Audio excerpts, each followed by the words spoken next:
And we're live. Welcome to the stream, everyone. My name's Brad, and I'm joined today by Liam. For those of you who don't know who we are, I have a small YouTube channel where I post Nerf gameplays, and I test things like blaster accuracy. Meanwhile, Liam here is a Nerf engineer, and you can find him on Facebook under Spectre's Nerf Workshop. There's a bit of confusion about the name because I tried to change it on Facebook to Spectre Armaments, and Facebook said, yeah, look, no, you're not going to do that. So I'm still Spectre's Nerf Workshop. Well, the link is Spectre Armaments, but yeah, I set that up years ago. Oh, well. So what we're doing today is, although we're separated by 2,000 kilometers of Aussie desert, we're here to talk about all things Springer, thanks to the power of the internet. During this, yay internet. During the stream, we'll be answering questions submitted from the YouTube live chat, as well as commenting on things on the Facebook event page. I think we'll start off, though, with answering a common question. Why Springers and not flywheel blasters? What do you think, Brad? Do you want to go first? I have some quite good thoughts on this, but... Why Springers? I mean, you look at my wall behind me, and you'll see that there's quite a few there of exactly the same Springer, and then there's one above them that is a homemade. And the real fact of the matter is that Springers are the baseline of the hobby. It's where the hobby started, and they have a place no matter how you try to change the hobby. Everything fits in one package. There's no extra bells or whistles. It does what you want it to do, pretty much straight out the box for a lot of things. Super reliable. No batteries or anything to charge. Just grab it and go. Yep, pretty much. And it's tunable to competitive levels of, velocity and accuracy for, very relatively low cost. Well, probably the reason that I went with Springers wasn't so much that they're more reliable. I fairly early on decided to go for accuracy with my blasters. So this is the kind of groupings you can expect from something like a Caliburn at 100 feet. You can obviously shoot a lot further than that. An arc shot could maybe make 300 feet. But yeah, this is groupings at 100 feet. And if we bring up another Springer, this is an Exus. All imaginary person there getting hit. Exus 2 at a lower FPS, 180. All those hits are on target. But if we come to a flywheel blaster like FDL3, this is AccuFake darts. You can see only about 50% are actually hitting. So it looks like some of them are falling short too. Yeah, so this was with a 45-degree arc, and some of them weren't even making it to the target, which is just a real easy feat for a Springer to do. And so that's just a standard garbage bin, isn't it? There's nothing extra added to it, just... Yep, just a wheelie bin as a standard for shooting at. We've got... we had some other stuff here. The Shorty FDL3. Now, this is an exception to that accuracy rule. The Shorty FDL3 shoots really accurate with Adventure Force waffle darts. The only downside is that's its maximum range. With those darts, for whatever reason, they drop off super quickly and only go about 120 feet max. That's with a 45-degree arc. So still, a Springer is going to double that range and, of course, have that accuracy. So we have a comment in the YouTube chat. How high can a modded blaster go in terms of FPS? We'll keep it to Springers for this thing, but the real answer is, how high do you want to go? A lot of people have hit 400 feet per second with Springers. It's possible. It's not exactly comfortable, but it is possible. It depends how strong your priming arm is too. You can take a Longshot past 300 FPS if you're willing to, lift weakly and have a strong enough arm to prime it. But that's talking above 20 kilos of spring. Mm-hmm.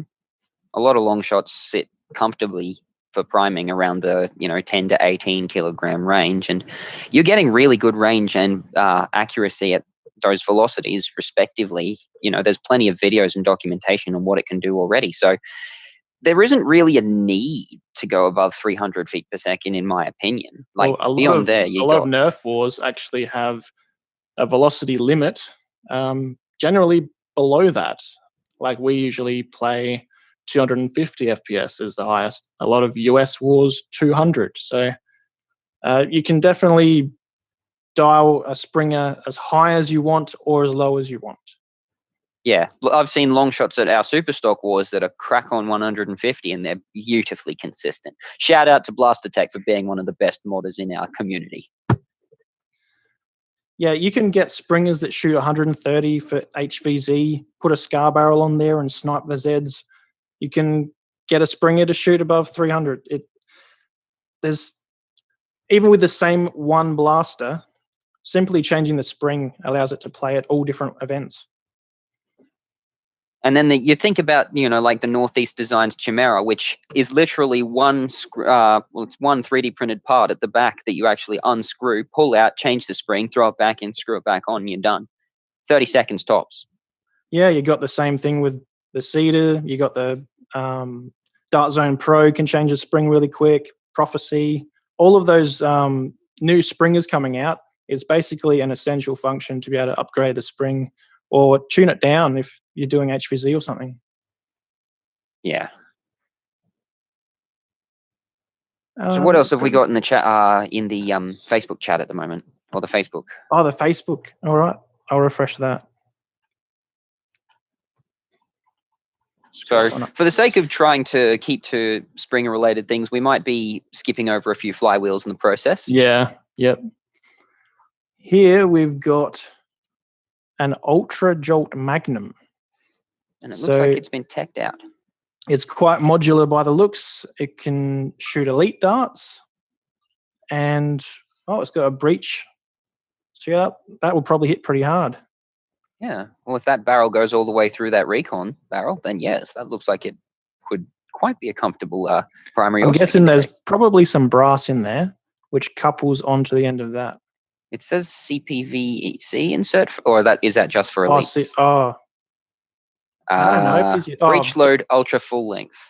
1/2-inch aluminum barrel. Okay. Okay. That's quite nice. Not a big fan of the paint job, but it looks very comfortable at least. I know you probably wouldn't allow this at your wars, would you? It's a bit too dark. No. Yeah, it's like public wars are very much a concern, especially with Springers. Like, we've got to make sure that we are using things that definitely look like toys. And so you can look at my wall, and all short of that long shot at the bottom there is War Eagle. It's got to be bright. It's got to be colorful. I mean, even though it has some orange on it, that's still not quite enough. Like, I'm going to be looking at least 50% of it being a bright color before I'd let it out in public. We've got a Retaliator and a Knockout. Okay. Jacob's got quite the mod set on his plate. Yeah, this will last you a good day or so. Yeah, that brass breech, depending on how careful he is with his Dremel and his hand files, would probably be. Bring this up bigger. Here we go. So a metal sled, metal catch, metal trigger. Expanded plunger tube. Good work on going the metal sled. Excellent choice. Definitely needed when you're going with a spring like that. Long one there. And the brass breech. I assume you're doing a sleeper? I sure hope so. They are the best one. Metal catch, metal trigger, as you said. I have had some issues with this particular pump grip here. I think that screw there is meant to hold the other one in.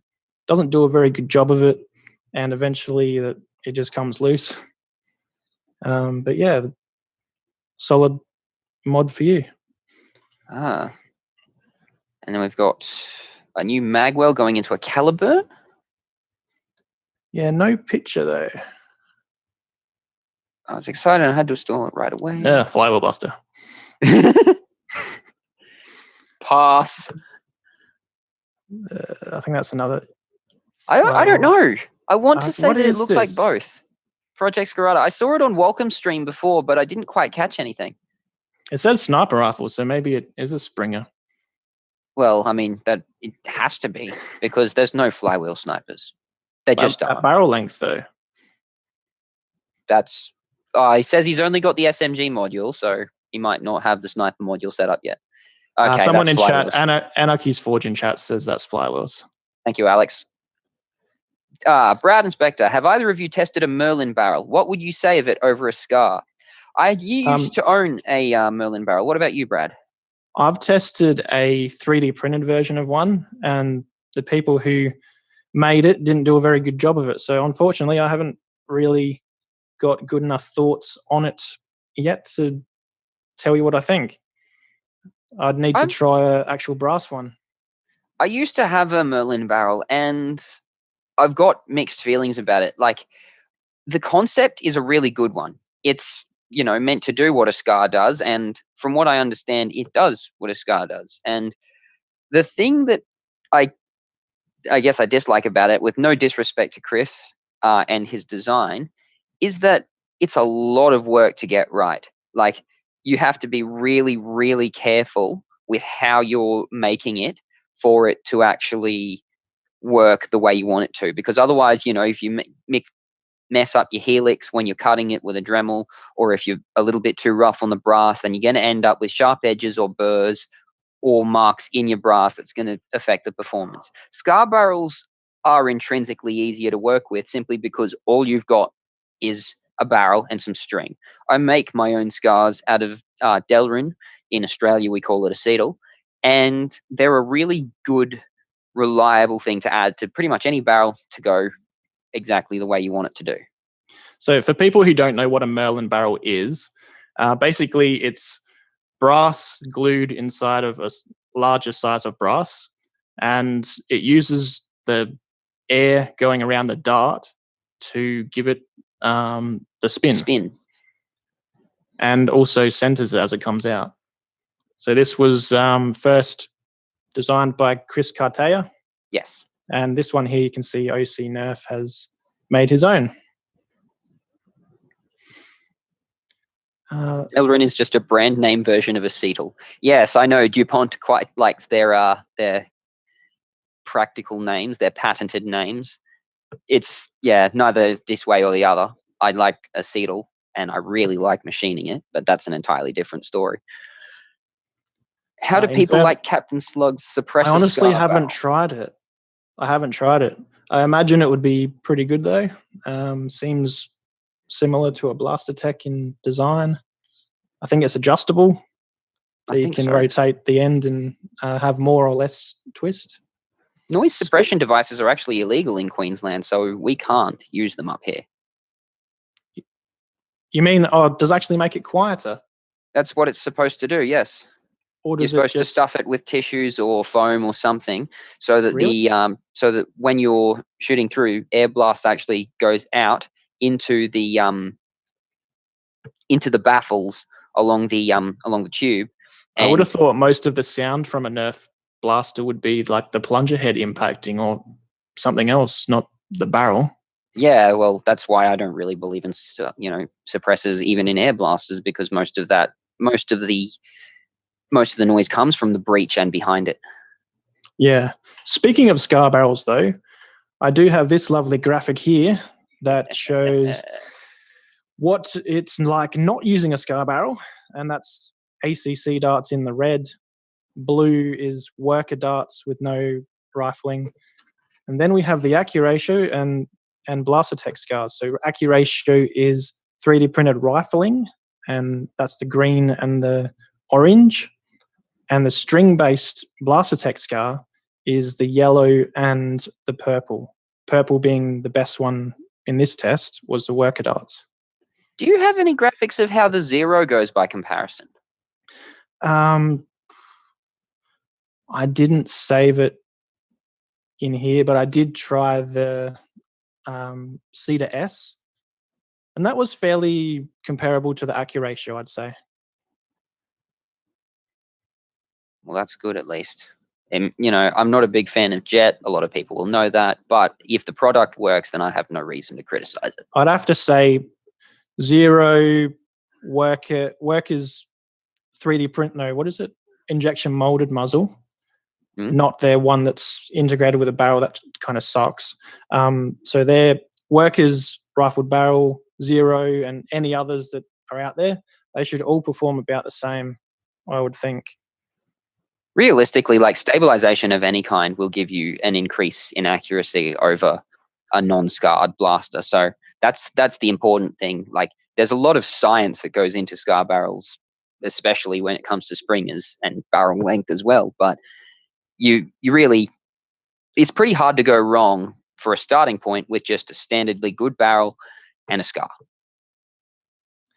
Ricky Golfer in the YouTube chat asks, what scar would you recommend for a Talon Claw or Caliburn that doesn't need to be stringed? Well, the blaster techs come pre-strung if you don't want to string it yourself, or do you mean one that's doesn't have strings at all? So I've tested the Accuratio, and that was a really good one. The Worker 16 mil scar for Workers kits is good too. There's plenty of other 3D printed ones too that are just rifling. There's one comment a little bit further up that I think is directed at you, Brad. What's your favorite Omega LS setup? And I think he's pointing that at you because I have never, ever owned an Omega LS. I would have to say I like this one. It has a barrel that Liam actually... Oh, no. Sorry, this is one that I made. I don't know where that one is. I saw the little bit of aluminium and thought it must have been yours. But yeah, I made it myself. But anyway, I've got a 16 kilo spring in this one, and it's hitting about 260 FPS. That's with a 17-30 seconds brass barrel, which, yeah, so that's got the Jet Blaster Omni LS adapting it to the thread.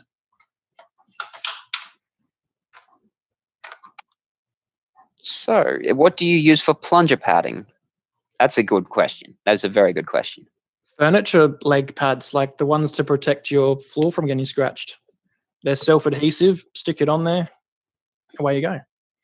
Me personally, I like the mat, the foam EVA mat that you can get at Bunnings. You can get like, I think it's like a square meter that comes in 250 mil lengths, 4 pieces of 250 mil by 250 mil. And it costs about $12, and you'll never need to buy plunger padding again because you can just cut a hole out of it and off you go. What kind of a glue would you use to attach it to your plunger head, though? Hot glue. It works just fine with hot glue. Okay. Mm-hmm. Derek Tran has a question. Oh, no, he has a comment. Omni is out of stock right now. So there are other ways besides Omni that you can put a brass barrel on a jet kit. One of those is either up or down from me. Liam Davis does he threads the barrels himself, and you can just buy them from him. Otherwise, I think Mod Bros and some others have come out with 3D printed thread adapters you can just put brass straight into. Here's one that I prepared earlier. Oh, so God, you actually have one to show me, because mine I made myself. Yes. So here's a combination of barrel and scar that I quite like, and that came out of an air blaster, but please disregard. This is my aluminium scar, which we'll be disregarding for the sake of this experiment. You can buy those when I have them in stock. And this is my brass hybrid barrel. So on the inside is brass. Both ends are threaded. And on the outside is aluminium. So yeah, with a little bit of lathe trickery and a little bit of bending the rules, I made a hybrid barrel that has all the strength of aluminium and all the performance characteristics of brass. And when I tried one with my original Cedar, it took it from about 170 FPS up to 200 just from unscrewing the stock barrel, putting that one on. So there is something to using brass over aluminium. Any tips on how to brass barrel, says Jacob Klaus? Does he mean making a whole brass breech, or just adapting a kit? Well, I mean, making brass barrels for long shots as per like brass breeches, that's really just up to the user and making sure that they're very careful with their cutting and their Dremel and their sandpaper and their files. Like, I've actually got a 3-stage cutting system for doing Longshot barrels because I don't like leaving it unfinished. Like I go Dremel to cut the rough profile, hand file to, get the fine profile, and then I use like some nice sandpaper to actually get rid of all the extra burrs and whatnot. So you've got a nice smooth barrel no matter how you touch it. And that's another thing. Brass is a smoother material than aluminium, and that's one of the reasons we think that we're getting higher velocities through brass when you adapt a jet kit or something else like an artifact kit to brass rather than aluminium. So a few people in the comments of YouTube here are asking about the importance of porting, and that is also a very good question. Porting, from what I've seen with the Blastertech scars, which were the first that I was aware of that had porting, they were a lot more accurate than ones that didn't. So I'd say if you've got a barrel that's a bit too short for the spring load you're using, having all that extra muzzle blast port out before the dart leaves the barrel will lead to better accuracy. Yes, and I mean, I don't want to steal Blastertech's thunder there, but I actually was doing a little bit of that before him because basically we've been testing this for years in like in between scar barrels and whatnot. I was actually originally not a very big fan of scar barrels. I thought it was witchcraft and cheating or whatever, and I thought, a properly tuned barrel will do everything you want. And then I saw the magic of scar barrels and I thought, well, I was wrong. And it was probably the best wrong that I've ever had, because like now I'm making them and learning more and more about, the ins and outs of scars. There was 4-string for a long time. Now we've seemed to have moved over to 6-string in various ways.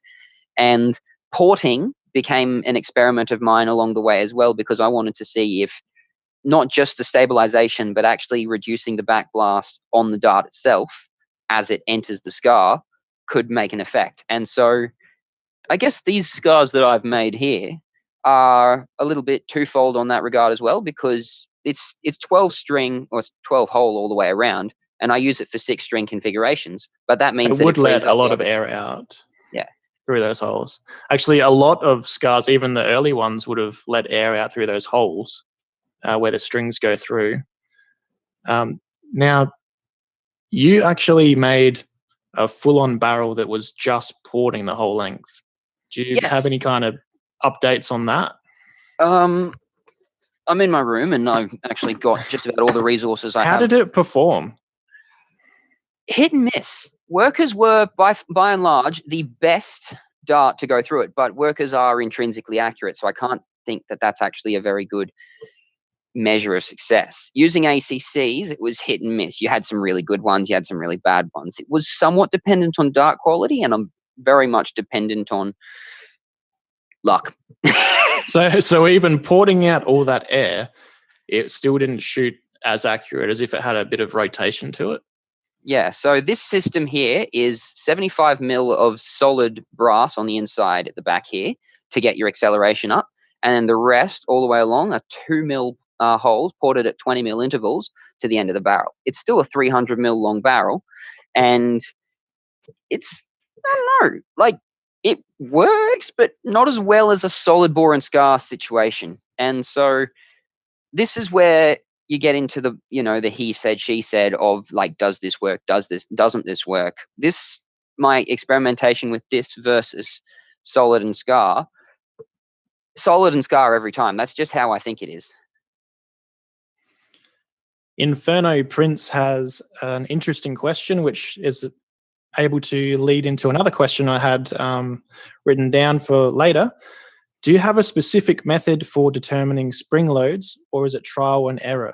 And I'd have to say that depending on what blaster you're using, there's a certain spring load you get to that you reach diminishing returns. So with a Retaliator's small plunger, you'll only get about, with it still being easy to prime, about 200 FPS. That'd be with a 14 kg or something.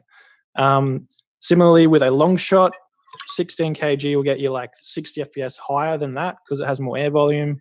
And then with a Caliburn, you can use even less than that long shot and hit 300 FPS. So And Talon claws as well.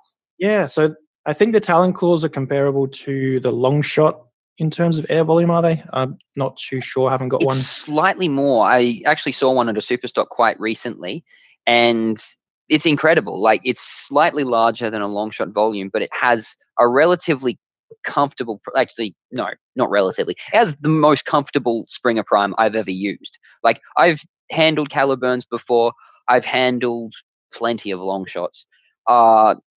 Probably one of my favorite comfortable long shots is that Explorer long shot on the bottom of my wall. It's got an 8 kilogram spring and it shoots 200 feet per second, beautifully accurate. There's nothing wrong with it. As far as comfort with priming goes, though, the Talon Claw blows that out the water. The Talon Claw, it had a buttery smooth prime. It wasn't difficult at all. I wasn't working hard at all. It was tuned. I mean, it was at a Superstock, but for whatever reason, it was shooting 200 feet per second. So we told him to take the O-rings off, and yeah, well, after that, it shot 150 now, didn't it?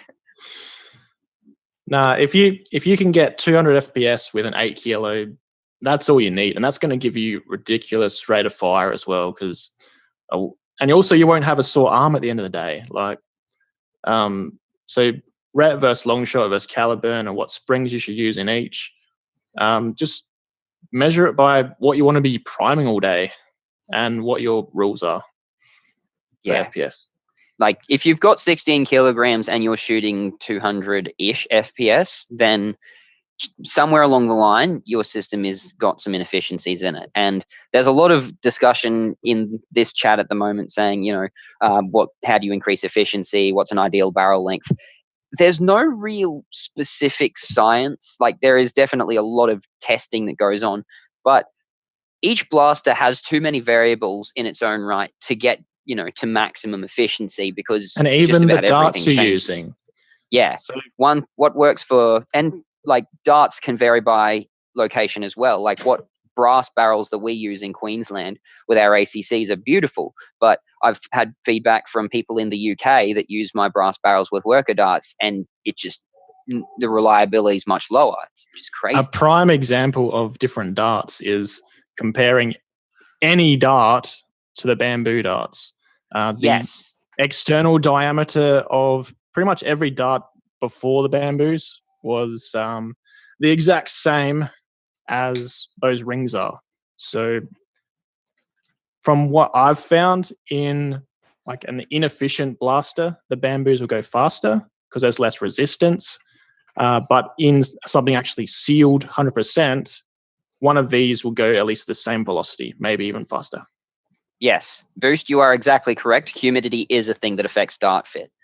And that's why sometimes, but I don't know how, though, because Queensland is a ridiculously humid place by comparison to the UK. You would think that because the humidity's up, that, foam swells more in humidity, and thus your fit would be tighter. And yet our ACCs and our workers fit beautifully in our brass and fire gorgeously. Yet in England, where it's fairly dry, I've been there, it's dry and cool pretty much all year, and colder for the winter months by a long margin. And yeah, they say that workers and whatever else they use just doesn't fit as nicely in their brass. So, well, I've spoken to, this was back when I was reviewing the jet kits and converting them to brass. Some people from Singapore, where it's super humid, were saying our darts don't fit in brass. I was super surprised by that, because it just fits perfectly in ours.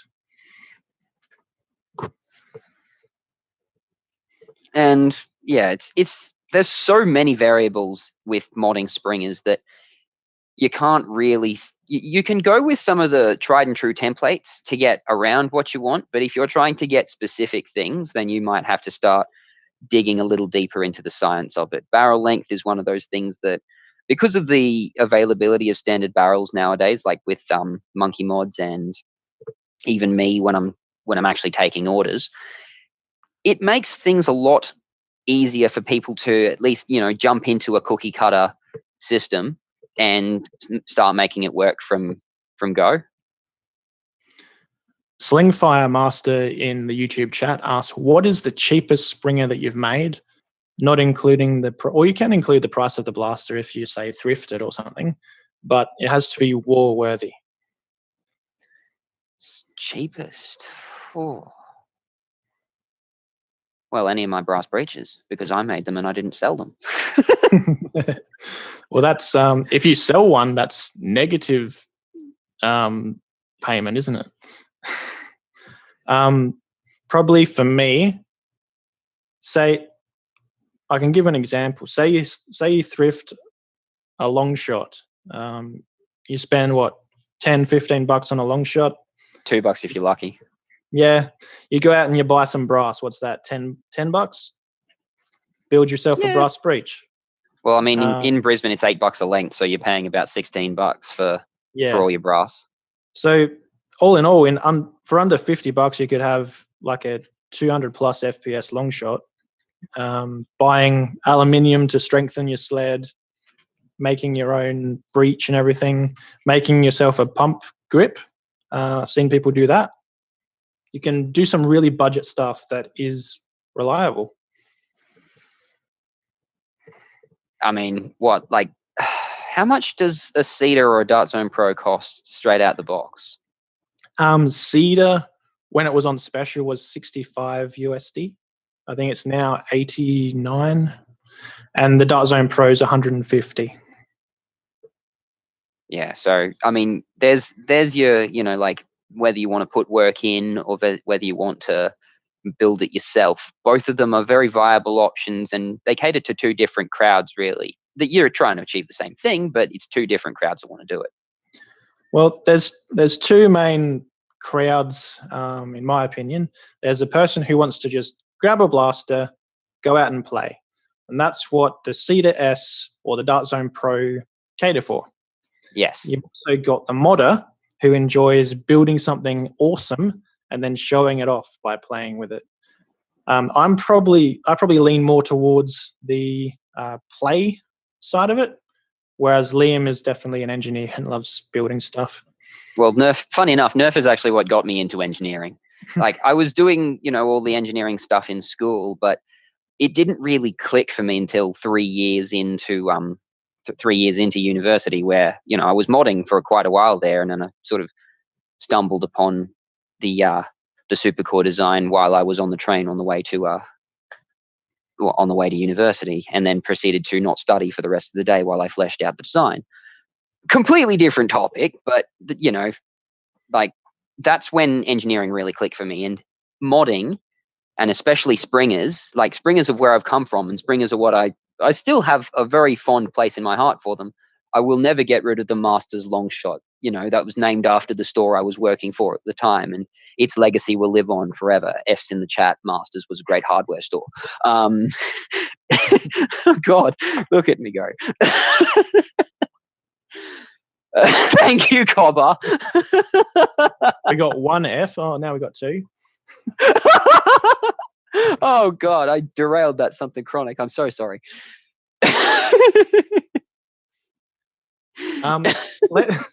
Let's have a quick look at the Facebook group again. Yes, F is for Facebook. What are people doing? That was on the other stream. Oh, here's a Longshot. They've got the front gun on it though.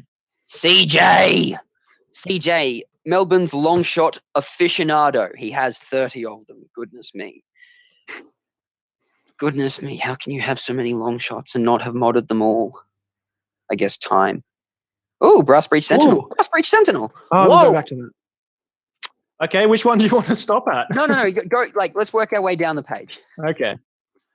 Brass Breech Sentinel, and also painting his Perseus.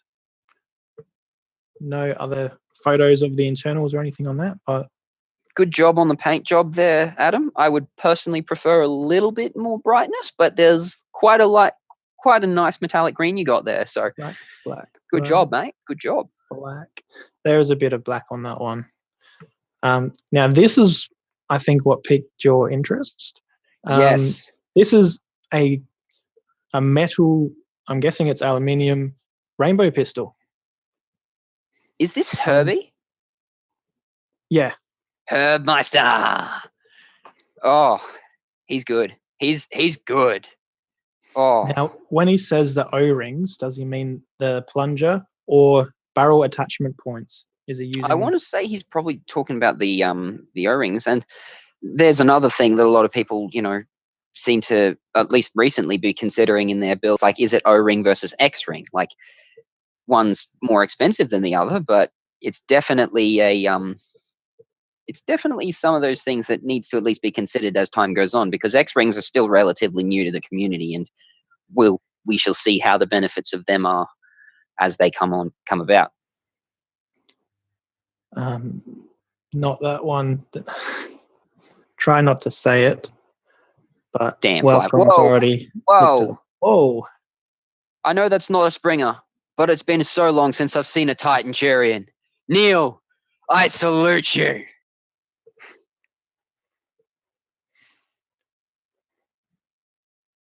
What is a grackle? I've never seen that before. I have no idea. I don't think I've seen it either. It looks like an injection molded thing, but also has a printed vibe to it. But it's also a flywheeler, so I'm gonna let it slide. It has kind of like a zombie strike theme to it.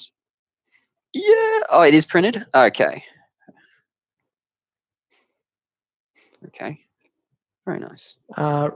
Ricky asks in YouTube chat, what setup would you use to get a long shot hitting as accurately and consistently as possible under 160 FPS?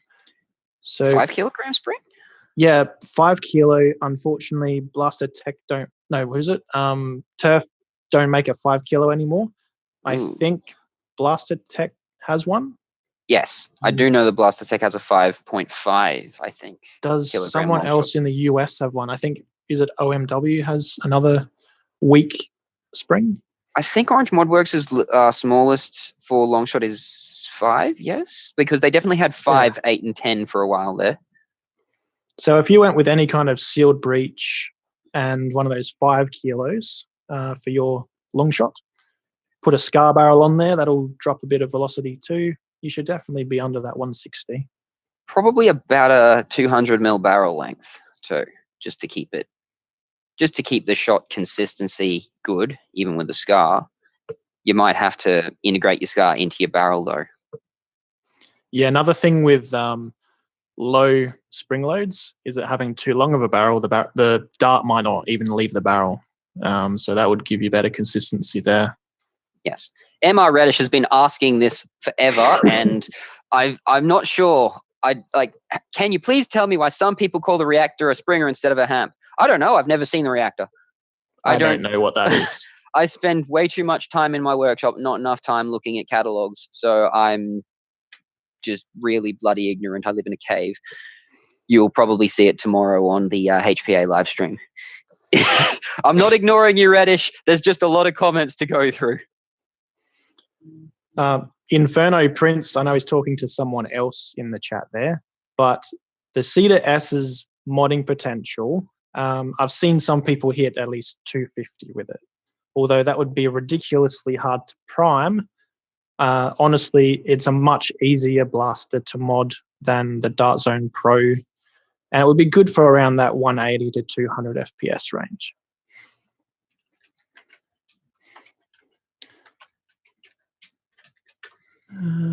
Caliburn and Pigeon. Yes. Caliburns have replaced long shots as the staple of the meta. It's funny, like you've got your printed side and you've got your standard side, or I guess your nerf side. Like there's a lot of movement towards the printed side because of its accessibility by comparison to thrifting long shots. Like thrift stores basically don't exist in Australia. The one thing that I don't like about the Caliburn is that if I had a sight on there, you'd notice it more, but it can twist left to right and throw off the accuracy. And actually, I will bring another printed blaster over to the stand for this one because it's got the same issue. This is a Venturi from Northeast Designs, a Springer pistol. It currently doesn't work because the print has actually bent and I can't fully prime it anymore. On a completely different note, it has the same bending issue simply because it's got the same assembly method. These bolts that actually run the length of the blaster, these threaded rods that you screw in to tighten everything up, Eh, I'm not a big fan of that assembly method. That doesn't scream solid to me. That's fitting everything together nicely, but it's not solid, and I'm not a big fan of how that assembles. Boost Addict reckons Longshots can do that too. Sorry, I don't see it doing it anywhere near as much, at least. I mean, you can hear the creak of the shell, no problems, but when you're moving it, no issues. Padded plungers. And then there's these oh, wait, no, can't say that on stream.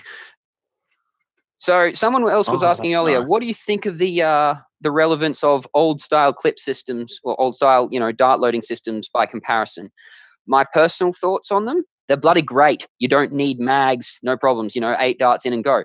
The problem comes is that it's 8 darts. Well, in this case, it's 8 darts, but you can make so it take your time and aim better. Exactly. This is where, like, I used to run the precursor to Sabar for a year, SA300. I ran it single loaded. Make your shots count, and then you don't have to worry about how much ammo you got on you. What's your take on Bullpup springers? This is one of them. I love it. It's amazing. Oh, it makes such a nice sound when it fires. Bullpup springers are really cool, even if you do lose a bit of velocity due to the inefficiency of them. I'm definitely looking at checking out I can't remember what it's called, but there's a fairly popular one at the moment. So Spectre N7 has said that's why Slug has moved over to U channel. So that's why he's moved over to U channel. Can he get it in smaller sizes, or did he choose to use large ones because of its rigidity? I'm not a big fan of how it looks on the Bullpup because it takes up most of the real estate of the Bullpup and looks kind of like a priming bar gone wrong.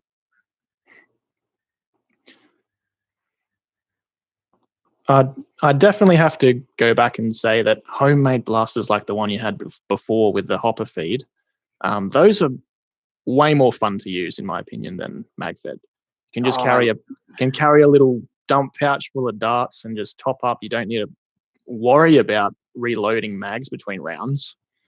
And yeah, you're still just as effective at long range. You don't even need a pouch cover when you run out. Like you have a pocket. A pocket. Orion Blasters Lynx, I think, is what you were talking about. Yes, I have seen that. I love that blaster too. I saw it I saw it back when it was still in its prototype stages on Reddit, and the barrel was running through the plunger tube, and I think it still is, isn't it? I haven't seen the breakdown of one for a while. But I love it. Like, the aesthetic of it is great, and Valor sent me screenshots of the Crony the other day. It was shooting 200 FPS with a 10 kilogram spring. That's brilliant. That's long shot performance. That's what you want. Yeah, that actually surprised me when I saw the numbers. I was like, my long shot hits the same. Where's this loss in performance? Spectre N7 says Stampede is the best Springer. Yes, I agree. Only if you're trying to replace its internals with literally anything else. I've built a bunch of Stampedes. I hate them all, except the one that I gutted and threw HPA systems in for full auto. It was great. No problems. How high can a Stampede actually hit? You can get it up to a 16 kilogram spring, but you're still using a Fire Strike plunger tube, so you're maxing out at 200 feet per second on a full-length system. On a half-length system, you're getting about 250. Okay. Where is mortality? Well, I don't know, but mortality considered as a call-out. I don't like Stampedes. I challenge anyone with a Stampede to come take me on with Bloody Katana. Boys, let's go! The reason that I wouldn't go with a Stampede is the slight delay in it firing as it cycles the plunger. I like that with a Springer, I can come up around a corner and immediately pull the trigger and pop someone. Like, there could be a flail person on the other side of that corner. Before they've even revved up, they've been hit by a dart. That's another reason that I like Springers. Nerfius Dadamus, I'm not sure if his post got shown by Welcome earlier, but he has an HPA Stampede that he's put a Specs BZ in the back. And he still uses the standard breach, or at least the standard breaching mechanism. So he's got a fully auto solenoid controlled, I believe. Automatic HPA blaster. It's great. We'll talk about it tomorrow. Right now, though, we're talking about springers, so put your Stampede away. We have one Can of the you old talk about school Explorer? night finders. Yes, Clinton Parker. Those would have been an old staple of NIC. And HVZ. I remember a guy, Robert Webb, years ago talking about how he used to run circles around groups of HVZ college students simply by pointing his loaded night finder at them because nobody wanted to run him. It was funny, like, one dart. If they had multiple people, he would have been dead before the second.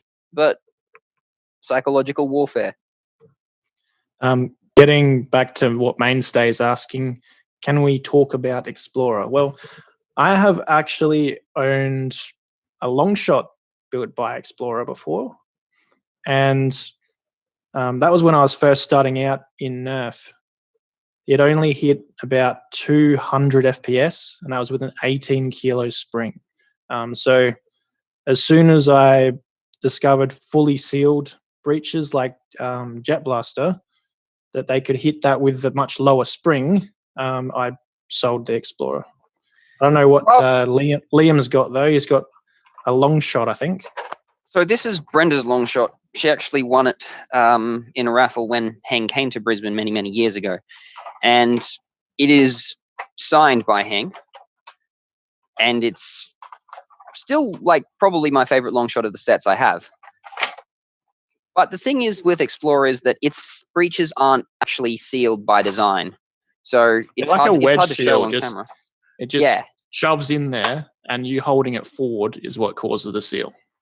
I like Explorer, I do, and like what they are, they you get what you pay for the most part with their systems. Honestly, I don't think for what they are that they're overpriced. They're CNC'd. Most of them are metal components too. Super reliable, but there are cheaper things out there that do better performance. The only thing I will say for Explorer over any other company, and you can argue this with me till the day I die, because you'll be arguing a lot longer, is their pump grips are the best in the industry, hands down. There's no one else. Yeah. There's no one else that can do a pump grip as well as Explorer does. Doesn't matter if you're printing it, doesn't matter if you're injection molding it. Explorer's pump grips are the best. And actually, when Tiger Foam was still in the hobby, he had, I think it's a Worker or FV500 whatever pump grip. I had an Explorer pump grip. His blaster had the same spring in it as mine. It felt like it was twice as heavy of a prime. The Explorer pump grip is just amazing compared to everything else. Yeah. And it's kind of a shame, honestly, that in recent times, Explorer has sort of moved away from singular parts and into entire blaster ecosystems, because things like this are where they came from. And Explorer defined pump grips, really. That's how I see it. Like, without them, we wouldn't be where we are with Longshots. That's my opinion. You feel free to disagree. Like, we've got the Angel breaches pretty much started brass breaches as we know them, but Explorer's pump grips are really what put pump grips in Longshots on the market. And I'm very grateful to have 3 different, pump grips, 2 in clear and 1 in white. But I love the Explorer Longshot pump grips. I will always back them over any other company. I actually have an Explorer part on all of my Exuses, and that is just the simple pump grip covers that look much better than just having a bolt there. Oh, yes, I have those they on my fasten with Masters a Longshot. grub screw in there and just use a pin between the 2 halves. Yeah. They are probably one of the better accessory pieces as well that's been done in recent times. Let's have a look back at the Facebook page. I'll probably refresh it, actually. Have you seen the AK Blaster Mods pre-made brass breeches? Yes, I don't like them. Are they They put me out of pre-made? business. Yeah, AK Pre-made. Blaster Mods has a wire cut brass breech profile that I think you glue into a printed bolt. And I don't like it, A, because it's a printed bolt, B, because wire cutting with no finishing, which is a bit hit and miss. I work in a CNC workshop, so I know what wire cut's capable of now, and I just don't like wire cutting. It's one of those methods that you use when you don't have, like, you want a smooth finish, sure, but it's just not a consistent finish. It will rust just about anything that it comes in contact with as you go. What is this? A printed Nerf? No, a Nerf bow. A Nerf bow that's been attached. Is it attached to the Cyclone Shock, or is it just alongside it? I think the Cyclone Shock is its grip. What's going on here? Oh, that looks like it's a stringer. Oh, it's a triad. Oh. So it's got a smart AR, so it can shoot 3 darts, 3 string pulls. Clever. Very clever. But I think, is it also going into the end of the Cyclone Shock? And so you can rotate the cylinder and have all those shots too.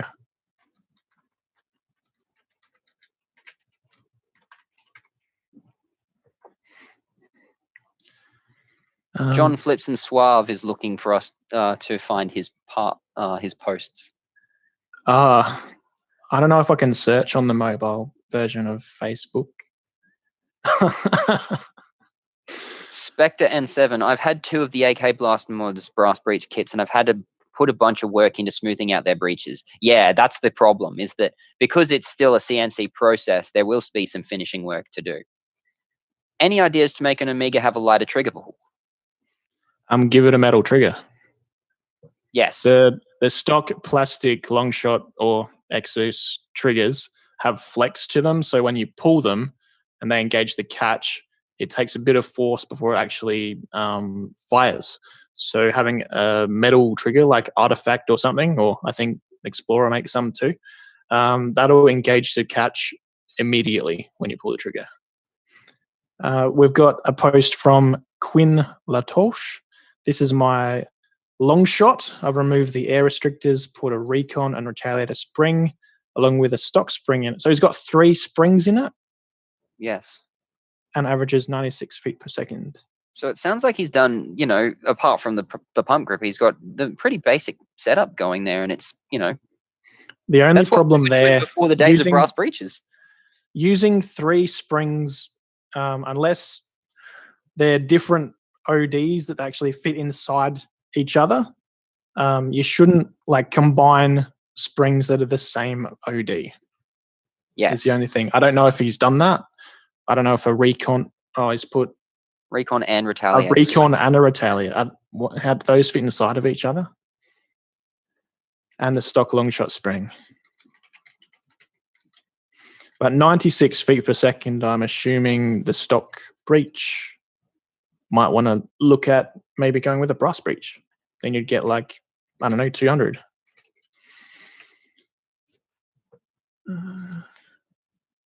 Hera mag. Now this looks interesting. This is a rival Hera that's been made mag fed, and it's obviously a Springer. Haven't got any numbers on how hard that hits, but I imagine it would be probably up around the 180s or whatever. John Flips and Sal says, go back up. Go back up. To what? To his posts. I don't know. I only missed your. All right. So are we at the top? Okay. So let's go to the top. All right, we're at the top. Brezzy Sinon. Sinon. Several projects on the table here. Strife, Hailfire. We've got a Sledgefire. Yes, Sledgefires are great. Sledgefires are awesome. We've also got 2 Rets by the sounds. Where are they? I can't see the Rets. Oh, is that a dual strike? Those can hit really hard. Liam, have you thought about trying to make a bolt action Springer for the challenge? Funny, I actually did have some designs up for one years ago, but the problem is that the way that I was going to do it was going to put way too much loading in disproportionate ways, and it would be probably too much load on the handle, and that would cause too much issues when priming. Like if you're trying to prime a bolt action and let's say you use a T location to actually, breach it, similar to the way I did SA300 and Sabah, and the way the Venturi and the Lynx work. The problem is that then you're pulling up here, but all your load's down here. So you end up creating a pivot point of sorts, a bending moment, to use the engineering term, that will put a lot of stress on a lot of different parts. So what's this? This looks like a Zombie Strike Longshot that's been cut down, and the goal is to make it cosmetically look like a Halo 2 battle rifle. And he's still using bolt action. Respectable, but ouch. So he's got a shotgun grip on there, but he's just screwed it into the shell as a foregrip. And he's Love to see what it looks like when it's done. Yes. Best of luck to you, sir. Caliburn and Pigeon, Night Shift, Sledgefire. Brasso. Okay, so there's a lot of things going on in the YouTube chat about Brasso. Yes. One thing you should always do, no matter how much you love or hate brass work, you should always be polishing your brass. And you can get paintball rods that are like fluffy cotton designed for 50 cal barrels that you can actually use to polish the inside of brass breeches as well. And so it's really good and good practice for if you have brass barrels to make sure that they're polished, because the smoother it is, the better your darts will fire, and also the better and smoother the chambering will be. And that's something that you might want to do as like a regular maintenance thing too. Foam residue will eventually build up in your barrel, slow down the performance a bit. So what I actually do is I have a bit of, it's like a thick cord. I think it's used for climbing, but it fits inside the barrel and you can just pull that through to kind of like floss it. Yeah, I used to use a piece of like a whole Chuck's cloth that I would like coat in Brasso for the first run through, and I'd just sit there twisting it in until I got it all the way through, and then it pull one way, pull the other way, sort of floss it through, and then go back through with a clean Chuck's. Slater, good to see you, bud. Waxing your barrels. What's your thoughts on waxing barrels, Bradley? I know that some people do it. It takes a very long time to complete.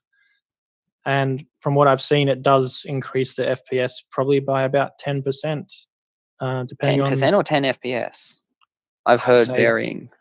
I'd say with Chris's Bird of Praise that hit about 280 or whatever, it pushes them up about above 300 just by waxing it.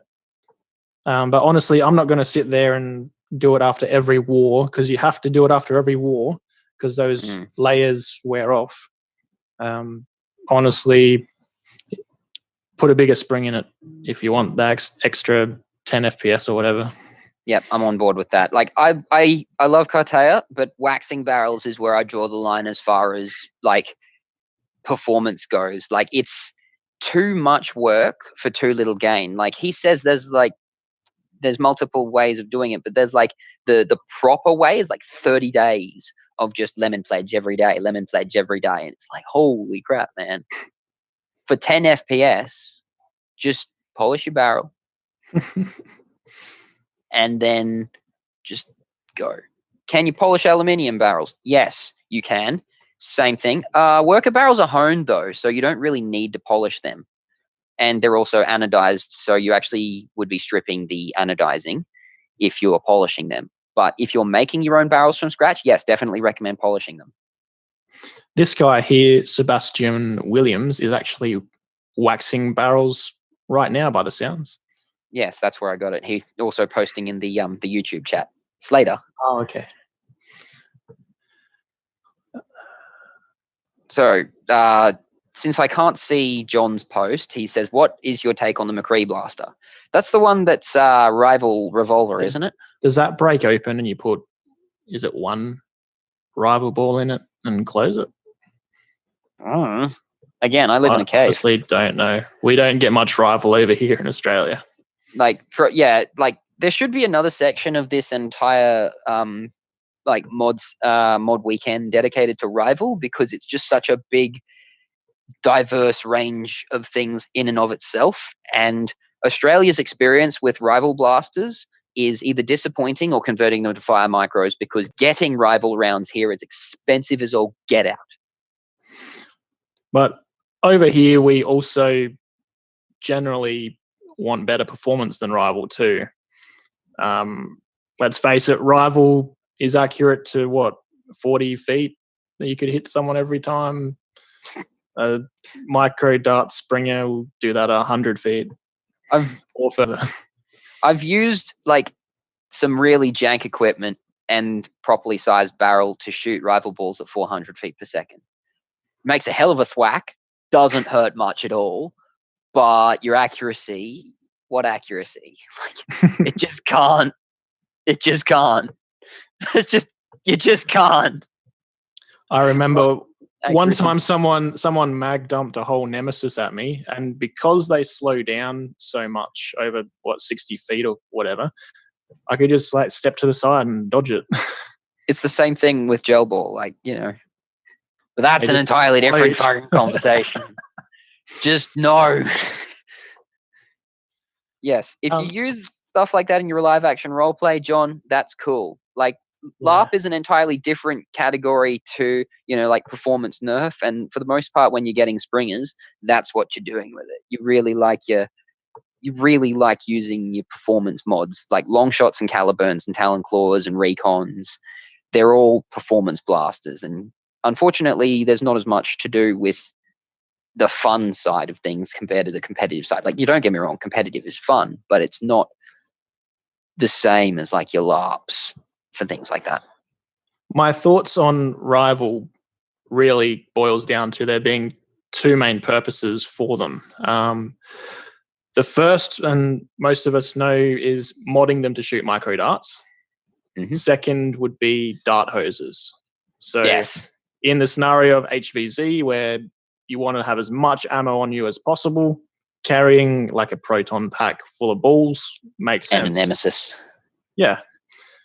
We've also got like the highest capacity Nerf magazines would be like 15 darts for micro darts currently. So rival up close for HVZ makes sense, even if it isn't as accurate as micro darts.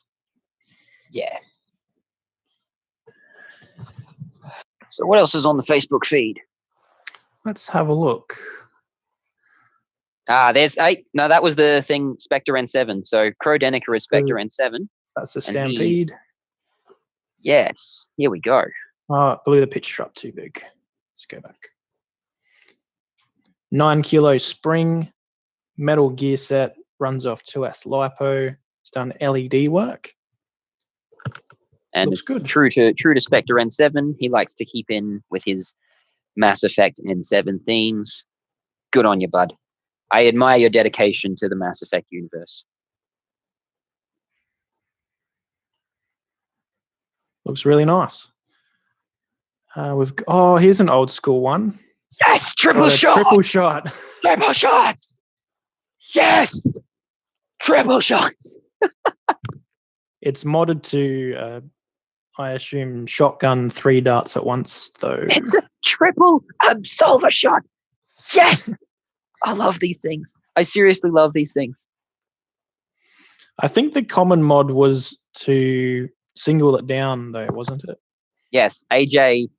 Well, I think AJ actually even had a triple shot that had like 8 different things on his cylinder. And let me tell you, having warred with AJ only once, you only need to war with him once to know that he is a god with triple shots. Video, I won't play that. How often do you have to do maintenance on your blasters? That is actually a question that we were going to talk about anyway. I will go Because to that we have list of completely questions in different. a bit too, but yeah, we're completely completely opposite with different. maintenance. Once I close the shell up, I don't usually like to open it again, except things like the Cedar and Cedar S make that a lot more easy to do. But Yeah. I know some people go as far as to like re-lube their blaster after every war, open it up and brasso the barrel after every war. That's just things that I can't be bothered with. So Yes.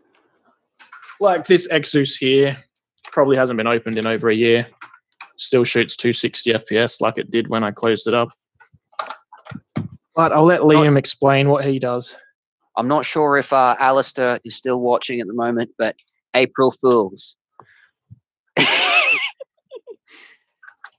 I posted that for April Fools, and Alistair got upset with me because he really wants an air tank that small on the back of his blaster, in spite of the fact it has 11 shots in it. Maintenance. Well, I used to have a bolt action blaster HPA, and I maintained it after every war because it was easy as take the bolt out, lube the O-rings, put it back in. But in all seriousness, like things like long shots and whatnot, the harder, it's a proportionality thing for me. The harder something is to disassemble, the less likely I am to actually do maintenance on it unless it needs fixing.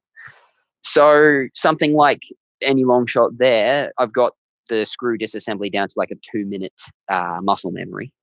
Well, 2 minutes to take apart and put back together. And that's not particularly difficult because it's basically, open the breech, jam your magic stick down it to clean your barrel, and then you take the shell apart to do everything else, like relube your plunger tube and all that. It's crazy, but long shots are probably one of the easiest blasters to maintain simply because once you've got the shell open, there's 2 screws to get to your plunger tube and that's it, done. As apart from, say, operating on the homemade, I haven't opened that because it doesn't need to. Like, if I really wanted to get some extra lubricant into the plunger tube, I've got some slots cut in for the pump grip that I can just drop some lube in. Air blasters don't need maintenance. That's just a straight fact. Air blasters don't. They work. Foam Blast in YouTube chat says, I just realized that's why I'm so confused about why people like takedown or easy strip blasters so much. They don't want to open it again at all, so it doesn't matter if it's easy. Well, one of the big disadvantages to having quick takedown like the Cedar, it has a bit of shell play like the Caliburn does, and that's because of the joint. So is that a Cedar S or a Cedar? This is a Cedar S. So it actually has less play than the original Cedar did. Yeah, that was what I was going to... It has some. Now, as for accessing the internals, changing the spring is probably the biggest thing people would want to do on the reg. Now, the Prophecy, you can do that by opening the back of the buffer tube. Same with Dart Zone Pro. With this, you have to open the blaster. Whether the benefits of being able to access all the breech and everything is something you want to do, honestly, once it's assembled, I won't be touching any of that. Just spring for different wars.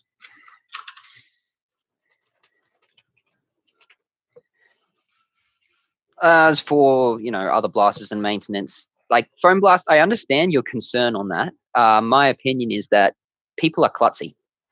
And so, like, it's very easy to break blasters, especially like, stock blasters and freshly modded blasters and things like the takedown and the easy strip isn't necessarily for the experienced modders as much as it is for the inexperienced ones. Like something like the Dart Zone Pro or the Cedar is for the person that can pick it up and take it out of the box and play. And those are the kind of people that are more likely to need to be able to easily take it apart anyway, because they're the ones that are more likely to make mistakes with it, not knowing what they're doing. Especially inexperienced. Like I know that, Brad is pretty much a career, I don't know how to say it. A kit player, career kit player.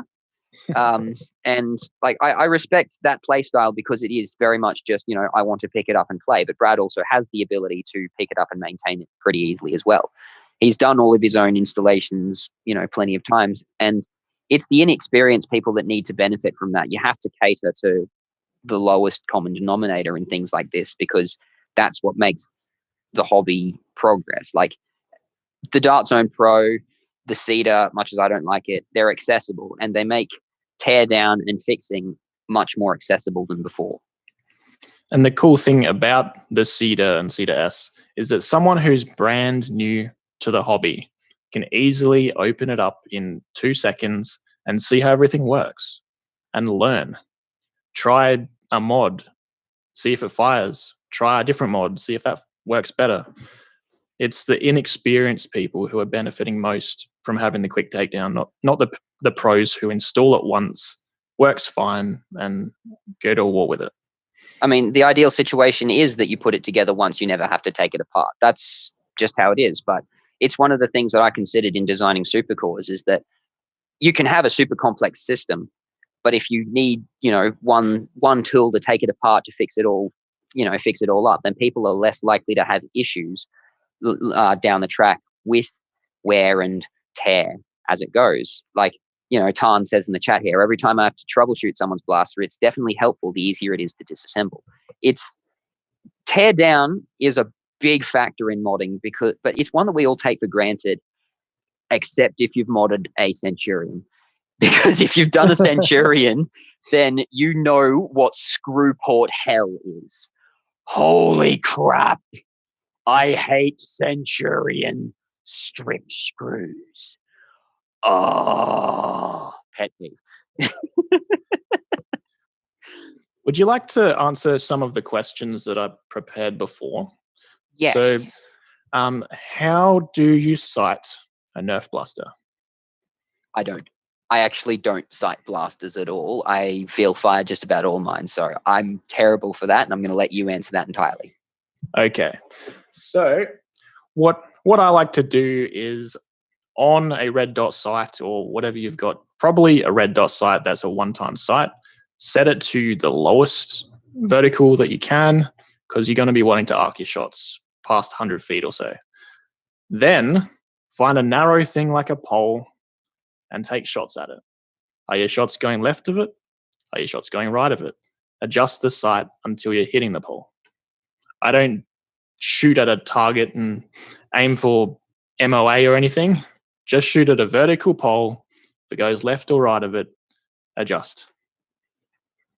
Yeah, you're obviously accounting for some variation in your darts at that range too. Like your bin, for example, shows the groupings for different bits and pieces that you had prepared earlier, and so that tells you everything you need to know about, like, dart variation and sighting your blaster. Like that. Yeah, there you go. Your Dart Zone Pro, probably one of the best examples. I'd say that's probably the best example for sighting your blaster properly, because you can see how much variation he's got. You got some left, some right. It's touching that side, it's touching that side, but on average, it's centered over the target we're aiming at. None of them are going right, none of them are going left. So you just adjust and do it by ear, or by eye, sorry. Yeah. Now, what we're looking at here is my modded Dart Zone Pro. This is what it actually looks like stock with the bamboo darts. A bit less accurate. It's still not bad, all things considered. That's straight out of the box. True. If we compare that to, where is it? Not that one. Well, I mean, that's pretty good. Oh, scar, yeah. No scar barrel, because the Dart Zone Pro doesn't come with a scar barrel. The worker darts out of this Exus 2 are much worse than the Dart Zone Pro. Fascinating. Even worker seems to suffer from, backblast issues. So that grouping is about like that. Yeah, so the Dart Zone Pros with no scar barrel is still a tighter grouping than the Exus with no scar barrel. Piggy JJ has asked, how does one find out how long should a barrel be in comparison to a spring and plunger size? There are two answers to that. One, wing it. Two, Cartea's math says that your barrel volume should be about 1.7 to 1 of your your plunger volume should be 1.7 times the volume of your barrel. So if you're able to calculate Yes, that's right. Let's do maths, kids.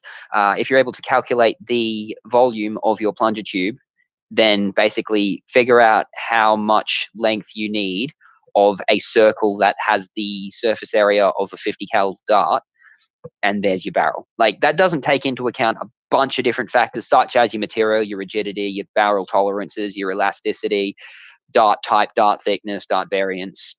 I could go on all day with the different variables that Honestly, come into play just here. get a barrel longer than you expect it would need to be, crony it, cut a bit off, crony it again. Is the number going up or down?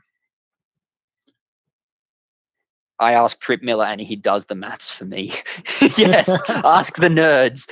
They're great for that. Let's talk about the right type of darts for springers. Yes, very good point. So here we have a spread of full-length darts. And you can see some of them are missing up and down, but overall the worker full lengths are really good. If we bring in workers, Pack Ds or ACCs, they're all really close. So honestly, I don't think it matters too much whether you go with workers, Pack Ds, ACCs, or bamboo darts. That with a scar barrel, they're all going to be super accurate. The real variation there is your velocity, isn't it? Yeah, but some are heavier than others, so that accounts for the difference in velocity. The main thing to consider with springers, especially if you're new to them, is that you want to be using darts where the dart tip is narrower than the outside of the foam. So yes, if we have a look at either of these two dart types, the dart tip is narrower than the actual foam is. If you look at something like AccuStrike or many other stock darts, the head is as thick as the foam. And that's going to drag in the barrel and might not even actually leave the barrel at all. Yeah. So the problem with that, I guess, is because you're trying to feed based on the smoothness. You're trying to keep friction really low, and rubber tips, when they contact, are not going to slide. They're just going to grab. And so you need something that's not going to contact, which is why, in AccuFakes, you don't use them in springers at all. Like I did a brass breach for someone a couple of years ago, and he was like, why am I only getting, like 180 FPS out of 16 kilograms? I was like, what darts are you using? He said, AccuFakes. It's like, that's a problem. I'm surprised they even left the barrel at all. Oh, he really jammed them. But that is the other thing. He's like, it's jamming a lot. I was like, what darts are you using? Don't use AccuFakes and springers. They are a flywheel dart through and through. Another thing that beginners might not understand is how accurate can a springer be and how far out can you expect to actually reach out and tag people? How far out have you ever tagged someone? With a springer? Yeah. Probably just past the 100-foot mark. Okay. What so about 100 foot is this distance here that I use for all my testing where not a single shot ever misses. As far as reaching out and tagging someone, if you aim your blaster up, say this 250 FPS Exus, it can reach out past 200 feet if you give it enough of an arc. So even though I'm testing at 100 feet, it can reach out and touch people at further distances. Just won't be as accurate as it is at 100 feet. Yes, because at that point, to quote just about any sniper movie ever, like everything comes into effect. You'd be surprised how much wind affects the trajectory of a Nerf dart. You can fire it, and in the scope cam that I have, or just looking yourself, you can see it turn, and then you need to adjust for that in your next shot.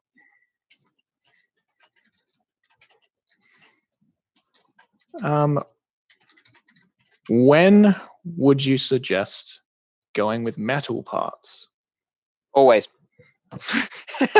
Basically, the answer to that question is as soon as you start modding, metal parts, for the most part, are actually the better option. Like your load-bearing components are going to be the big ones, and it's no more prevalent than in a long It's shot. Where mostly the bolt sled, though, would be the first part anyone would recommend upgrading to a metal one.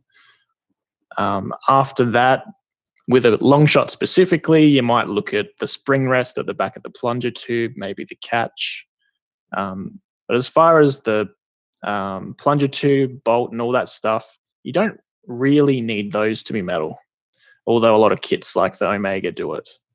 yeah, so that's a really good one. Is that your load-bearing components are pretty much your plungers, your bolt sleds, and your catches.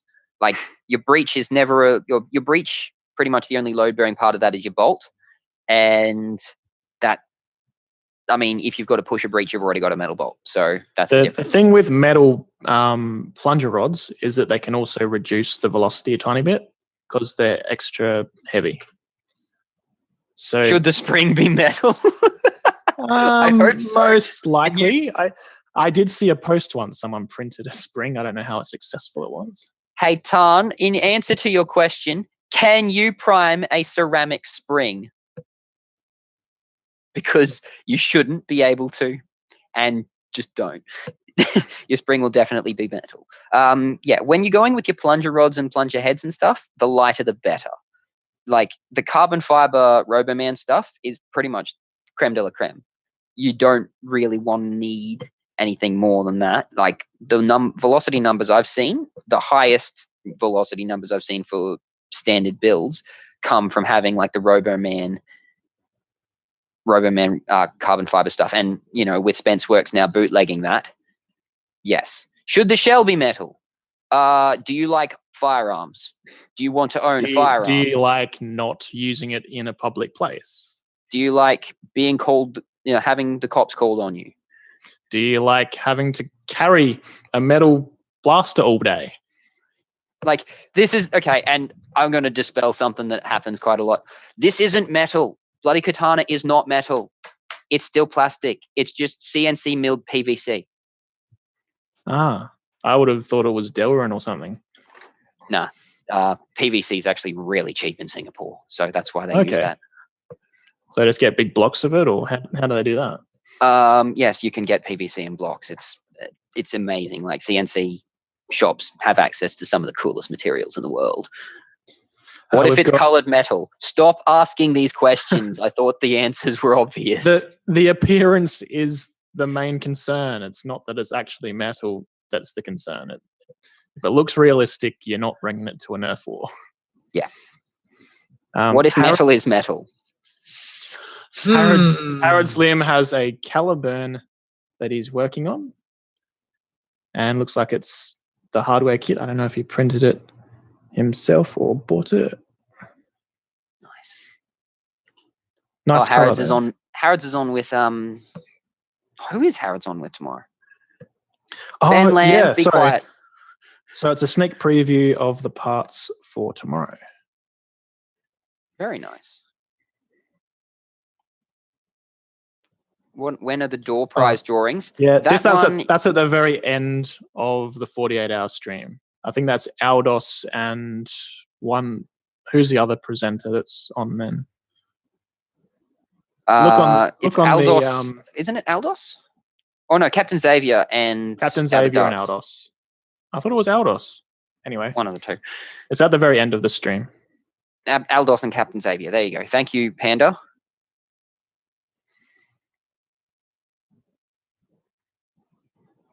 So, have you tried Slim Jims as ammo? Well, I've tried a lot of things as ammo, and a lot of them I don't really want to talk about. Slim Jims is one of the more fun ones, though. Just about any meat. Who is stoked to win that signed Jolt from Captain Xavier? No, is it Captain Xavier that's giving that? I did have a brief look at the prizes. Oh, mate. All I can tell you, and here's my plug. This is the Specs BZ that I am donating. It is a one-of-a-kind Specs BZ. It is serial number, I can't tell if that focuses or not, 53. Nope. Serial number 0053. And the special thing about this one is it's the only Specs BZ V3 that came out of its batch to actually have a sandblasted finish. So the rest of them are shiny, and this one is sandblasted. So you have pretty sandblasting. Max is brassing a cedar.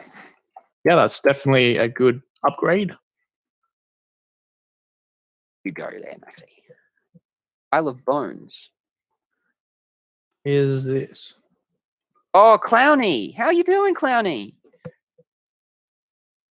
Looking good, bud. What is that? I can't tell. Guys, when you make a post to the group, just give a bit of a description of what it is and what you're doing. It makes it easier for us to talk about it. Definitely. Yes. There's that hair mag from before. Airzone has got his own section on. Kenneth White is working on a Tempest, which is another HPA build. I'll probably talk about that tomorrow. Oh, okay. Another Percy's. Here we have an Omega kit inside an Exus 2. And Fixing up the seal. as you can see here, it actually has a Delrin catch. The Omega kit came with a Delrin, and I think the explanation they gave for that is that metal rubbing on metal is not good. Nicholas Reed says, refresh Facebook if you want to see something weird. Something weird.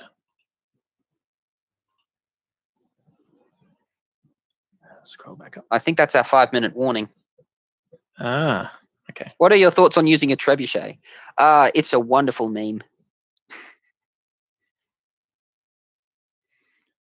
Is this what he's talking about? No. Nicholas Reed. I'm not sure if Nick posted it or not. Just remember, this is sorted by new activity, and there's no real way to change it to new posts. We did try. We did try.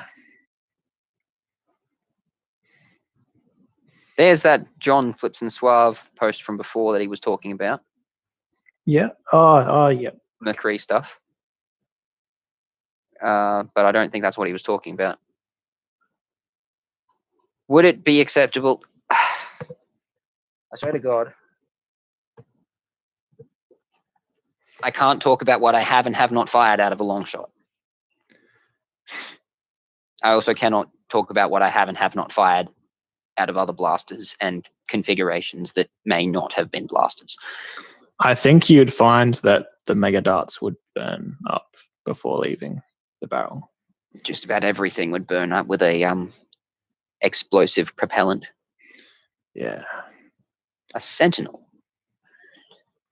That was not even the worst of the things that I've fired, Pedals. Matt Becker really wants you to... You're funny, Alley Cat. Refreshing. I'm not seeing what he's talking about. Go back to the post from Sean Perrone. Sean Perrone, I think, is what he's talking about. Is there a search function?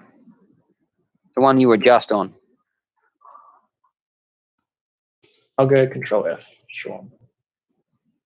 There we go. That's a lot of 3D printed stuff. So we've got a worker scar barrel. That's what I was talking about earlier. Mm-hmm. Those are a solid choice. Fit straight onto 16mm barrels. Those are scar covers. But the real question, damn it, why did I put it away? Do they fit on a Spectre scar? That's the real question. I do like that silver. I agree, Foam Blast. It would definitely need a lot more orange. It's very shiny. I like the shape of that one. Yes, that is. It reminds me of like a castle screw, like one you use. Oh no, a castle nut, not a castle screw. Reminds me of like a rook piece on a chess piece. CJ has said, check the comments section. A lot of us are putting the details there. I'm actually not operating the mouse. It's the disembodied hand. No, it's Brad. Not so that comment. Those are for worker scars, but if you can get us a Spectre scar to work with, we can probably do it. The worker scar is quite narrow. I'm so glad you asked that, because I've got a few left, but it's also made out of aluminium, so you probably don't need it. Oh, that's an adjustable grip. So I'm guessing you can make it longer, or you can probably fold it up to make it a rotate. shotgun grip. That's a very nice grip. Probably not, but could make it look dope. What's more dope than an orange barrel tip? Yeah, boy. I went there. Any questions in the chat before we wrap things up?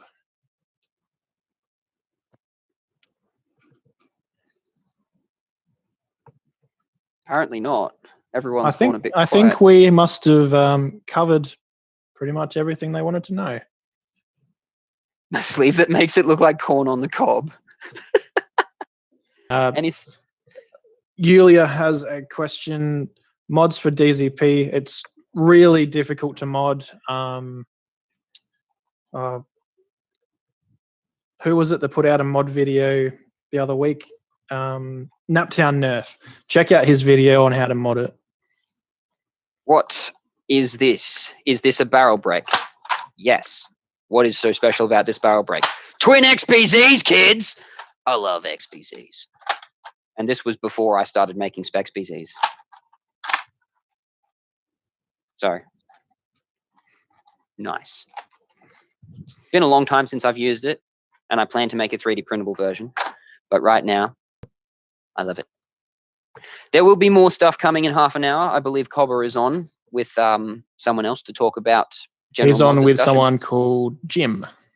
Jim, nice. I didn't write down where he's from, though. There are those who call me Jim. All right. Liam, we have to finish up. All right. Thank you very much for joining the thank you very much for joining this part of the mod party. We hope you've enjoyed yourselves. Thanks for tuning in. Yeah, in another half hour we will have Cobber and Jim coming on from Ministry of Foam. There we go. That's right. Thank you for tuning in. Signing off. Signing off from Australia. See ya.